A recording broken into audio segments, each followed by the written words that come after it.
Coming up on Motorhead Garage, this Jeep, 550 horsepower. The folks that built it didn't prove they can do just about anything. They can do anything for you. You're going to see how you can get the Jeep of your dreams coming up on Motorhead Garage.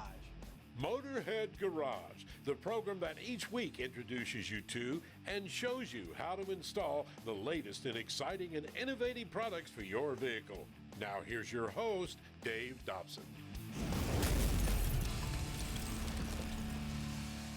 Welcome to Motorhead Garage, presented by DragonfireTools.com.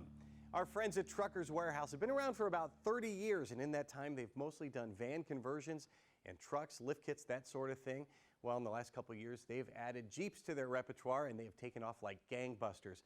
I've got to tell you, they do amazing work. Now, Stuart, you guys still do a lot of lift kits and more simple conversions and upfits and that sort of thing, but you brought in this J10 and another Jeep Rubicon over there that show just what you guys can do at Truckers Warehouse and the extremes you can go to, and the extremes you go to make people happy, to make a really good build. Now, this is a 79, but that's not the whole story, is it? No, not at all. So we actually used some 78s, some 79s, even some 80s in this deal. As you can imagine, with these older trucks, to find one in mint condition is impossible, and they don't make parts for them anymore. So, you know, it took a lot of donor trucks to put together what you see here today. This sounds like a Johnny Cash song here. Yeah. Right. With the front bumper there, that's something you guys literally found in the bushes. Yes. And were able to finally get it straight and clean it up and put it on there. That's with the grill itself. That was a process in itself, to say the least. That one actually came off of a 79, and the shop spent just countless hours of beating it and getting it ready to go to chrome. And anyway, it, as you can see, turned out beautiful. Something else that really jumps out, and there's no way I could tell until you guys told me, the actual cab is two different vehicles as well. Where's the seam? Yeah, well, you know, we could place a bet on that if you wanted to see if you could find it. But yeah, so like from here down is one truck, and then the roof is off another donor truck that we got. So a lot of work, a lot of detail put into it. Perfect example of how much you guys pay attention to detail. Yes, sir. And that the tailgate as well. Every one of those letters cut out from different donor vehicles and actually welded there and made to look like the original tailgate, because you guys couldn't find one intact. No, we could not. Yeah, our shop actually grafted the vintage Jeep letters into the tailgates, all new sheet metal, because you're not going to find one that's, you know, that you could reuse. So. And again, attention to detail on the interior. The original interior on these had denim, and you guys wanted to stick with the denim look, so you had the original Levi's buttons put there with that look, but upgraded to leather. And that leather carries through the actual door panels to the center console, which you guys custom made, and on in through even the visors and everything, and the shift handle. So it's the little details. The little make details. This thing pretty amazing. Absolutely. And the original dash is in there, and then some upgraded on the electronics there on the dash too. Yeah, so we wanted to keep it looking original. We went with the Dakota digital instrument cluster, as you can see in there. We chose the analog style so that it looked period correct, but however, what we do have here is digital. So. I know at Truckers Warehouse you wanted everything to look period correct, but you look under the hood, there's nothing period correct about that. Tell me what makes this thing go. So this truck is powered with the Bruiser engine. It's a 550 horsepower LX3 motor. We got the ZF8 speed transmission. The power is absolutely incredible in this thing. And Jeff at Bruiser, he installed this intake to give us that vintage look that we were really going for on this build throughout, from bumper to bumper. And that is the same power plant that's under the hood of this Jeep. And now, why do you choose the Bruiser, Drew, for the conversions you do? Well, that's an easy choice. All the bugs have been worked out of it, so it's literally a drop-in for a JK, JL, or JT.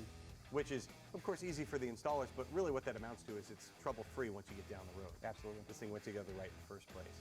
Now, this is a more typical conversion of what you do at Truckers Warehouse, but it's only typical in that it's a newer Jeep. There's nothing typical about the build.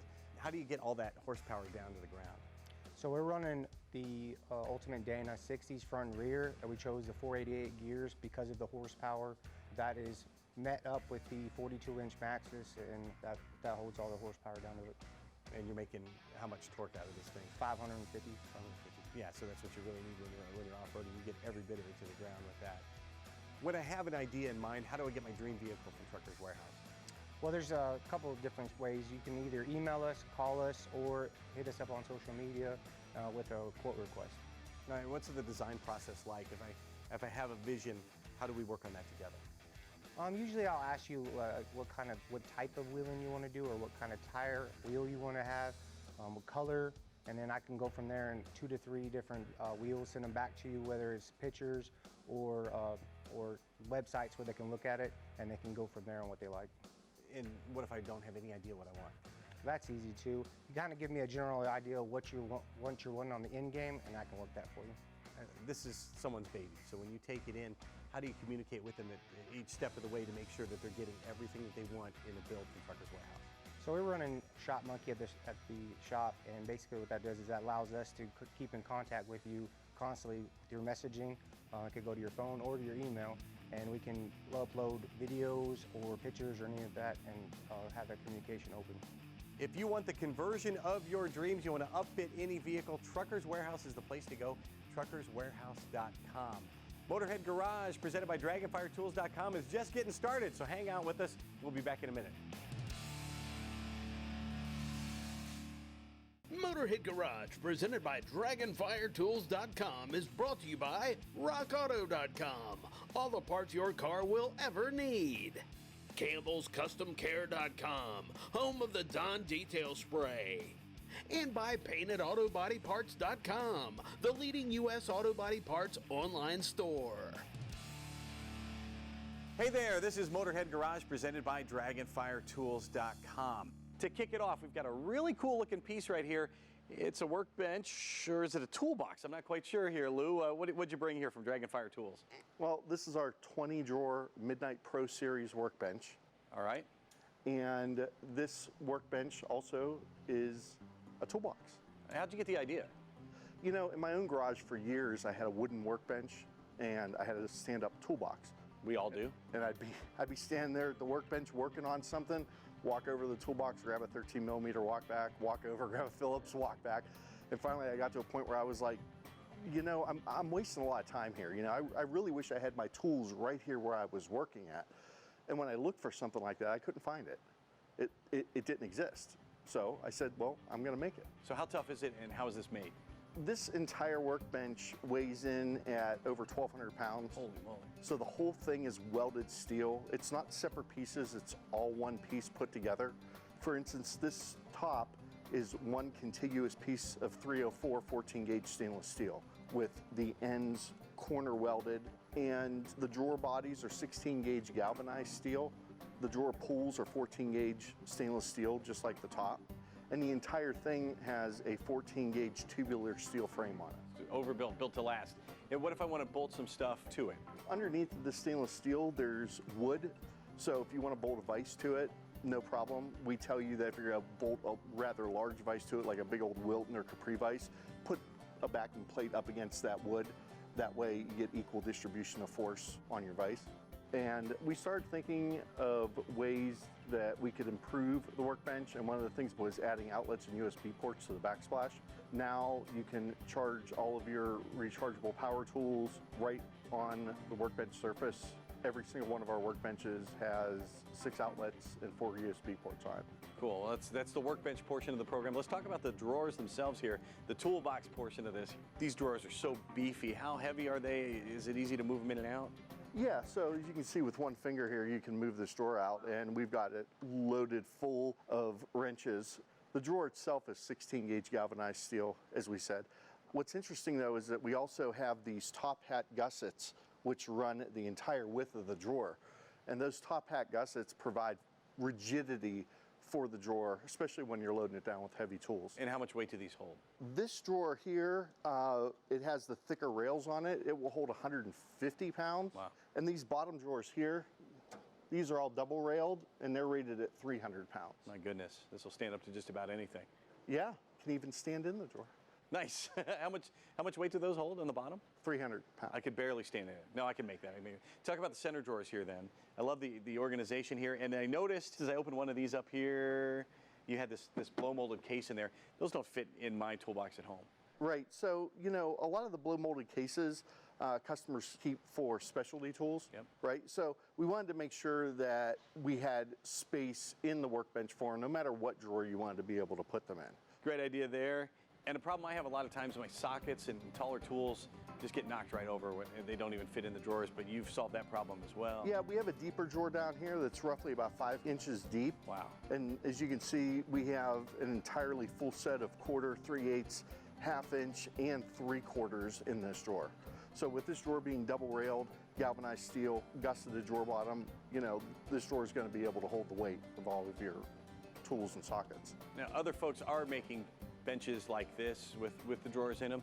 What makes yours different from the other ones out there? Well, there's really only 2 companies out there that make a workbench kind of like this. Everybody else just makes toolboxes, and that's what makes us different. Is, you know, this piece is an actual workbench. It has a backsplash. You can bolt a vise to it. You can bolt a bench grinder to it. A lot of the other companies out there, they just make toolboxes. But this is something that's going to be in your shop for a long time. It's going to last. You can set it and forget it, or you can put it on casters, the heavy-duty caster set. It's a 6-piece caster set, and each caster holds 650 pounds. And we have several different models. We make 3 workbenches in this size, which is 9'4" and 1/4, and we make 3 workbenches in the 7-foot model too, with different drawer configurations. We talked about the space this saves you and the time it saves you, because you don't have to keep going back and forth between your workbench and your toolbox, back and forth again. And then this also saves you money because you come in a price range far lower than some of the other big ones out there. Yeah, you know, right now it's about getting the word out there to the people and building the brand. So as far as the price point goes, we want to get them into as many people's hands as possible, get that word of mouth spreading on them. Whether you're a professional or just a hobbyist, you can save yourself a lot of time, a lot of space, and a lot of money. Check them out at dragonfiretools.com. We'll be right back with more Motorhead Garage presented by dragonfiretools.com. Motorhead Garage presented by DragonfireTools.com, coming to you from the Campbell's Custom Care Studio. Here at Motorhead Garage, we know a lot of you folks love to race, and maybe you'd like to take a toy out on the weekend. Well, hauling your race car or your toy is a hassle sometimes, and once you get there, you need a home base to operate, maybe work on your vehicle, and a place to store it at night. CargoMate has an incredible solution. Billy, what are we standing in here? This is a CargoMate Eliminator, 8.5 by 34 foot. It does have a super stock package in it. And there's a lot of options here. I know that you are a drag racer yourself. Right. So how did you tailor the design around that? When you're in, you know, every weekend, you see things that you can change, make better for yourself. So you know that will ultimately make it better for the end user. This is the super stock package, as you mentioned. What are some of the options included with that? Some of the options are aluminum walls, as far as the interior walls, the flooring, the lighting, a thicker skin on the exterior. And this is something that's built for durability. What kind of chassis is it built on? The chassis is built out of double-stitch 8-inch I-beam. It's on 16-inch cross members. The side posts are 16-inch centers as well, along with the roof is 16-inch centers, as far as your steel tubing. And how much thicker is the skin than the traditional trailer? Your traditional skin is 30 thousandths. These are 40 thousandths, which is a lot thicker. Absolutely, a lot more durable. This is going to stand up to the weather and stand up to the forces when you're hauling down the road. Absolutely. Let's talk about some of the features on the outside. You know, the awnings are great looking and easy to take out. They are. They're nice. They're projection Girard awnings. They're 2 16-foot awnings. They come out about 12 foot, where your typical awning comes out about 8. So you get a little bit more shade. They do have lighting on the end of the awnings. I know a lot of folks like to hang out on the back of the trailer as well, and you've thought of that too with that on it. Absolutely. Sometimes that sun coming off of that aluminum tread plate, it gets pretty vicious. You're obviously a man with lots of experience at the racetrack here, and some work lights too. You know, it gets nighttime, you're a lot of times still running at night. We do. However, all the lighting in this trailer, and the interior and the exterior, is 12 volt. So if you don't want to run a generator, or you want to cut your generator off for a little bit, then you can run the whole trailer. But the exterior work lights are very bright. The magic of LEDs, yes, very low power, cool. And the lighting inside, you have some blue lights, and you also have some white lights as well. That's correct. Same thing, they're 40-inch little single strip LED lights, very bright at night as well.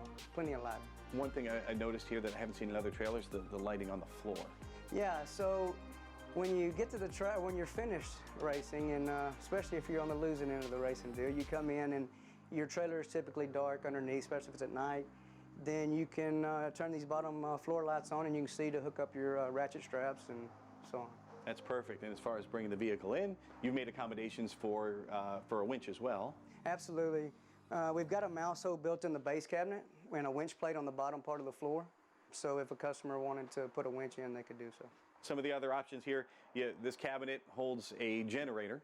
It is. It's an insulated generator compartment in this part of the base cabinet. The outside will have a 36 by 33 generator door with a slide-out tray that you can put your generator in. I also noticed some pretty sweet speakers here. Tell me about the sound system. Yes, we have a wet stereo system, which is awesome sound. And it's got 2 subs, and then it's got 4 interior speakers and 2 exterior speakers. Excellent. And also the cabinets here, what's the construction? It's aluminum frame, and then it's aluminum skin, so super lightweight cabinets. And you've included a U-line toolbox there. Yeah, it's a 6-drawer toolbox that's very handy. Working on hot rods, you need tools. And then, of course, the wardrobe cabinet. Yeah, you have the wardrobe cabinet. You can put your helmet, your driving suit, your shoes. It's real handy. This is one thing I like a lot. The spare tire cabinet here. There we go. You can use this for your spare tire, obviously, but you can also use it for storage if you wanted to put your straps, your jack stands, jacks, whatever you would like. But primarily, that's what it's used for, as a spare tire. You can get it down and out of the way. Very cool. And over on the side, over the wheel wells there, a number of cabinets too. And that's a feature I haven't seen in a lot of race trailers. Yes, we do put wheel well cabinets. It's kind of wasted space, so we put the wheel well cabinets there. On this particular cabinet, we split the doors. So if you have your car pulled in, you can get to the top set of cabinets without having to unload your car. You've thought of all kinds of stuff for convenience and for utility, but folks also want to be comfortable. How can you help solve that problem? Absolutely. It gets hot at the track or cold. So we put an 18,000 BTU mini split on this particular build. Very, very efficient, and man, it'll keep you cold. I know roof units only cool things about 20 degrees inside. About 20% lower than ambient temperature normally. And these work much better than Yes, that. sir. And if that's not enough, there's a solar panel on the roof to give you a little extra power. You can find Cargo-Mate trailers and all the options they have. You can find the right one for you. You can build the right one for you at their website. Again, cargomatetrailer.com. We'll be right back with more Motorhead Garage presented by DragonfireTools.com, so do not touch that dial.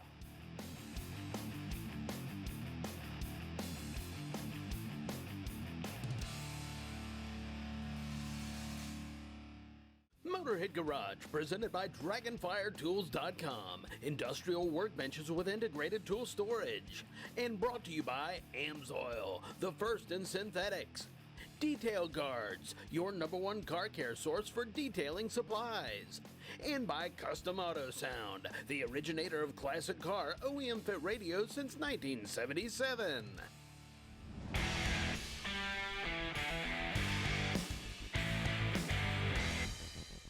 All brake pads are not the same, so let's find out which one's right for you. Welcome to this Amsoil Tech Tip about the brake pads. Well, first of all, let's go back to the basics. We want a high coefficient of friction. That's what you want. What does that mean? Well, I can demonstrate it right here for you. This ice on the table, well, you push it right across. It's really smooth and it'll slide right off the table. Now, the sandpaper, on the other hand, man, that doesn't move at all. That has a high coefficient of friction. You want a high coefficient of friction between your brake pad and the rotor. Now, how do you achieve that? Well, it depends on the brake pad itself. You know, there's all different types of brake pads. There's organic brake pads, very soft, not a lot of metallic in it, wears out quickly. Then you have a semi-metallic brake pad, which has a metal on it. Basically, most vehicles use them right now. Good stopping power, but may squeal a bit. And then we step it up to the ceramic brake pads. Those are really nice, good heat dissipation, and the dust on your rims is usually white in color, stops really, really well. But with the ceramic brake pads come a braking procedure. Now, to do that, you want to make sure you're distributing the actual layer of pad around that rotor evenly, so you do 20 slowdowns from 50 to 20 miles an hour, no panic stops, and never come to complete stop and let those pads sit on there. So really, to sum it up, just keep doing some stops and then drive. Let it cool down, and then you'll have a top-notch brake job, right, Len? Well, wait a minute, John. Don't we want to keep things clean? Well, absolutely. That's a big part of the brake job. Now, when you're doing it, you don't want that grease to go around there, and you'll put a whole layer of that around, and you'll mess up this whole braking procedure. Len, what does Amsoil have to help us out during this brake job? Well, in this case, we've got our brake parts cleaner. So this stuff does a number of things well. Super high pressure can that's going to help blow all that dirt out of there. It's got a real good solvent in it that's going to cut that dirt, and it also dries really quickly. Yeah, make sure you use it during the whole brake job so your brakes will be in tip-top shape. You know, I have a whole case of it at my house. You can too. Just go to the website and check them out at amsoil.com. For our paintedautoparts.com Motorhead of the Week, the love affair with cars started when he was just a little boy. And we're not talking about just Hot Wheels cars. When he was 5 years old, Luis Planas learned to rebuild Volkswagen carburetors. And he says the learning process has never stopped. He's been doing it professionally for 50 years. And back in 2012, Luis started Creative Street Designs. And he concentrates almost exclusively on LS-powered vehicles. The company motto, I love this, it says, "We do not believe in trailer queens." And that's evident when you see Luis's personal ride, a 2005 Avalanche that he calls Jinx. He bought it bone stock just 2 years ago, and since then, he's transformed it into a stone-cold sleeper. Check this out. Well, first of all, the list of mods is way too long, but suffice to say, it's a full race setup from stem to stern, 750 horsepower on pump gas. Even after a shop fire last year, Luis keeps turning out some great builds, and all of that makes Luis Planas the paintedautoparts.com Motorhead of the Week. Now, Luis sent us a note on motorheadgarage.tv. You can do the same. Tell us why you or someone you know should be our Motorhead of the Week. We're going to do it again next week. We've got more great products for your vehicle coming down the pike right here at Motorhead Garage, presented by Dragonfire Tools.com, and you don't want to miss it. So long.